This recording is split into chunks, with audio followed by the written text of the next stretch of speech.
আপনি কি কখনো ভেবেছেন আপনি নাম জপ করছেন নাকি নামই আপনাকে টানছে? একটা খুব সূক্ষ্ম পার্থক্য আছে। আমরা ভাবি আমি জপ করছি, আমি সাধনা করছি, আমি এগোচ্ছি, কিন্তু শ্রী শ্রী রাম ঠাকুর বলছেন নাম আর নামই অভেদ।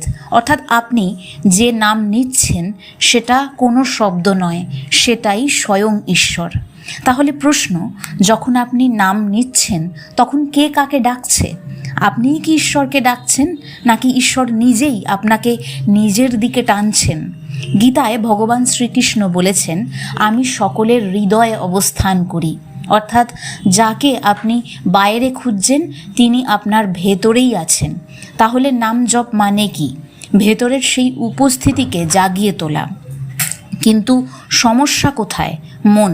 উপনিষদ বলছে মনই বন্ধন, মনই মুক্ত। আবার আপনার মন যত বাইরে যাবে আপনি তত বিচ্ছিন্ন বোধ করবেন, আর যত ভেতরে ফিরবে ততই আপনি নিজের সত্যের কাছে আসবেন। এই জন্যই ঠাকুর বলছেন বিশ্বাস করে নাম ধরে পড়ে থাকো, কারণ মন কখনো স্থির থাকবে না।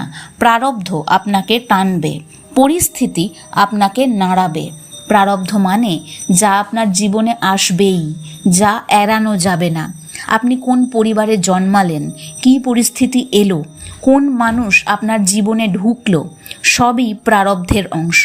তাই অনেক সময় আপনি নাম করতে চান কিন্তু মন চায় না, আপনি শান্ত থাকতে চান কিন্তু পারেন না।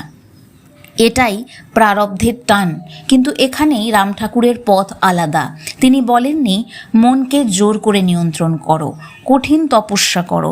তিনি বলেছেন নাম ধরে থাকো, কারণ আপনি মন নন, আপনি প্রারব্ধ নন, আপনি সে যে দেখছে। উপনিষদের ভাষায় দুই পাখি, একটি ভোগ করছে, অন্যটি শুধু দেখছে। আপনি এতদিন ভেবেছেন আপনি ভোগী, কিন্তু সত্য হলো আপনি সাক্ষী। আর নামই সেই সেতু যা আপনাকে ভোগী থেকে সাক্ষীতে নিয়ে যায়। যখন আপনি নাম করেন প্রথমে মন ছুটে যায়, তারপর ধীরে হয়, তারপর কখনো কখনো থেমে যায়। এই থামার মধ্যেই আপনি নিজের ভেতরে ঢুকতে শুরু করেন। এটাই আত্মজ্ঞান শুরু হওয়ার প্রথম মুহূর্ত। আত্মজ্ঞান মানে নতুন কিছু পাওয়া নয়, ভুলটা ভেঙে যাওয়া। আপনি এতদিন ভেবেছেন আমি দেহ, আমি মন, আমি কষ্ট, কিন্তু নামের মধ্যে থাকতে থাকতে একদিন আপনি বুঝবেন কষ্ট হচ্ছে কিন্তু আমি সেই অনুভূতিটা নই, চিন্তা হচ্ছে কিন্তু আমি সেই চিন্তাটা নই। এই মুহূর্তটাই মুক্তির শুরু। তাই ঠাকুর বলছেন পড়ে থাকো, মানে যাই হোক নাম ছেড়ো না। মন না বসুক তবুও নাম, পরিস্থিতি খারাপ হোক তবুও নাম। কারণ আপনি যত নামের সঙ্গে থাকবেন তত আপনার চেতনা বদলাবে, জাগ্রত হবে। আর একদিন আপনি নাম করবেন না, নাম আপনাকে ধরে রাখবে।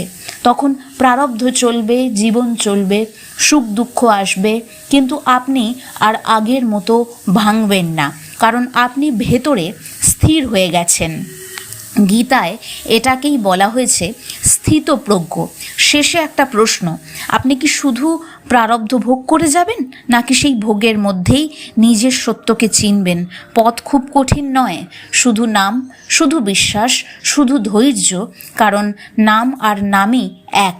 আর আপনি যদি নামকে সত্যি করে ধরেন তাহলে আপনি ইতিমধ্যেই তাঁর কাছেই আছেন। জয় রাম, জয় শ্রী গোবিন্দ।